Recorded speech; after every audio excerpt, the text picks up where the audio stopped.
The very nature of my game requires a persistent world. So like I said in my last devlog, my plan was to just start saving the player's in-world position and inventory, which did happen, and then it all got out of hand, as per usual.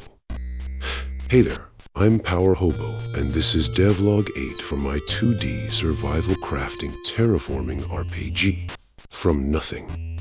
So, save the player's position, save the player's inventory, nice and contained. Nice and simple. Except I'm dumb, and it wasn't. Saving is all good and fine, but obviously requires loading to really test. It took maybe a dozen lines of code to save and load the player's position on the map, so I thought, okay, this is going to be a breeze, even though I'd never done anything like it before. Then, saving the player's inventory came in like sit down, Junior, and by the time I got that fully figured out and working, I'd already dipped my toes into a handful of other connected systems, and the scope expanded quite a bit. I'm not done, but right now the game saves the player's in-world position, the player's survival and upgrade stats, the player's inventory, player-created structures, the inventories inside those structures, inventories in world containers, the world clock and time of day lighting, mining node states, and the current terraforming stats for the world. All of which means a lot more of the game is persistent now between loads, which is the point. The first big decision I had to make was how I was going to store data. Unity gives a few options for this, one of the easiest being player prefs, which work great for settings or a handful of numbers. But the more I looked into it, the more it looked like it was going to get unwieldy pretty quickly. There's just too much data when you start factoring in persistent map states, world objects, inventory contents, and what have you. Trying to choose from the sea of tutorials online was frying my brain, so I took some inspiration from a game I know tracks an absolute ton of data. Kerbal Space Program. KSP was also built in Unity and uses a custom serialization class to save its data. So after a bit more looking, I settled on serialized JSON. Basically, there's an interface implemented into anything that requires saving, so that when the central save manager calls all savable items, they all respond by sending back their data as text strings according to their data class type. The central manager then packages that all up in a structured data class of its own and writes it to a JSON file. Sounds super easy, because it actually is. Essentially, I wrote a script that lives on every savable object and assigns it a unique, unchanging ID that the item sends back with a handful of other select information when a save is called. Loading, not so much though, at least not for me.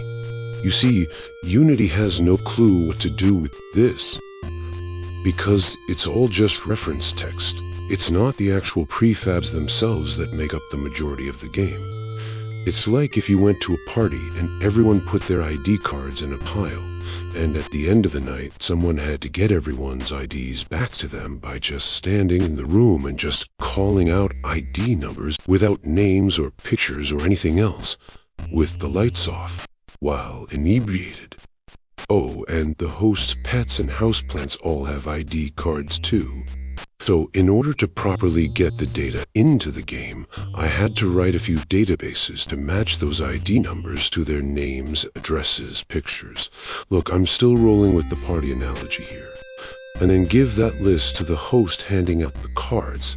Then, once everybody is paired up with their cards and stood where they need to be, the host can hand out everyone's jackets and pants and whatnot according to their ID cards. Look, it was a weird party, okay?